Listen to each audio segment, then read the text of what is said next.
பரபிரம்மம் என்றனையே உலகெங்கும் உள்ளது ஒரு பொருள் அன்பேதான். உள்ளுயிராகி இருப்பதும் அன்பென்பாய் அன்பே குமரன் அன்பே ஸ்கந்தன். அன்பே ஓமெனும் அருள் மந்திரமென்றாய் அன்பை உலக்கிலே அசையாது அமர்த்திடுமோர் சக்தியை தந்து தடுத்தாட்கொண்டிடவும் வருவாய் அன்பனாய் வந்தருள் கந்தகுரோ.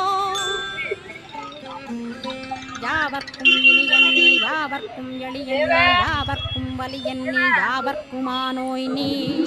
உனக்கொரு கோயிலை என் அகத்துள்ளே புனைவேனே சிவசக்தி குமரா சரணம் சரணமையா. அபாயம் தவிர்த்து தடுத்தாட்கொண்டருள்வாய் நிழல்வையில் நீர் நெருப்பு மண் காற்று வானதிலும். பகைமையை அகற்றி அபயமளித்திடுவீர் உணர்விலே ஒன்று என்னை நிர்மலமாக்கிடுவார். யானெனதற்ற மெய்ஞானமதருள்வாய் நீ முக்திக்கு வித்தான முருகா கந்தா.